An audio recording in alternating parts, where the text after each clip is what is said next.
Assalamu alaikum warahmatullahi wabarakatuhu. Alhamdulillahi rabbil alamin, wassalatu wassalamu ala rasulillahi sallallahu alaihi wasallam. Ndugu yangu, je, umewahi kuomba dua ukahisi kama imechelewa kujibiwa na Allah subhanahu wa ta'ala? Leo nakuletea ishara tatu kwa dua yako inakaribiwa kujibiwa kwa idhini ya Allah subhanahu wa ta'ala. Alama ya kwanza, utulivu wa moyo baada ya dua. utulivu wa moyo baada dua. Qala Allah ta'ala fil Qur'an, ala bidhikrillahi tatma'innu qulub, hakika kwa kumkumbuka Mwenyezi Mungu nyoyo hutulia. Ndugu yangu, ukimaliza dua na moyo wako ukapata amani, hiyo ni bishara njema kwa umeachiwa jambo lako kwa Mola wako. Na alama nyingine, alqurbu min Allah, kuzidi kukaribia kumsogelea Allah subhanahu wa ta'ala. Unapenda zaidi kuswali, kusoma Qur'ani, kufanya safari na kutubu kwa Allah subhanahu wa ta'ala.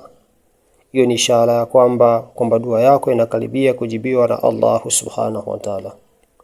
Adwa huwa al-ibad. Kumbuka ndugu yangu katika imani, dua ni ibada. Kuendelea kusoma dua ni dalili kwamba Allah subhanahu wa ta'ala anakutaka usimame mbele yake, na hilo ni heshima kubwa mbele ya Allah subhanahu wa ta'ala, na ni daraja kubwa mbele ya Allah subhanahu wa ta'ala. Infitahu abwab alkhair, na alama nyingine ni milango ya khairi inaanza kufunguka taratibu. Mambo yanaanza kubadilika polepole. Msaada unatokea bila kujua. Vizuizi vinapungua. Hiyo ni ishara ya kwamba dua yako inajibiwa na Allah subhanahu wa ta'ala, au inakaribia kujibiwa na Allah subhanahu wa ta'ala. Hata kama si kwa namna uliyotaka, lakini Mwenyezi Mungu subhanahu wa ta'ala anakuchagulia namna iliyo bora zaidi ya ile uliyoiomba. Fala yas, usikate tamaa ndugu yangu.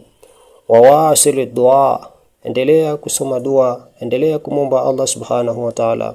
Fa innal ijabata karibatun biidhnillahi ta'ala, kwani jibu lako liko karibu kwa idhini ya Mwenyezi Mungu mtukufu.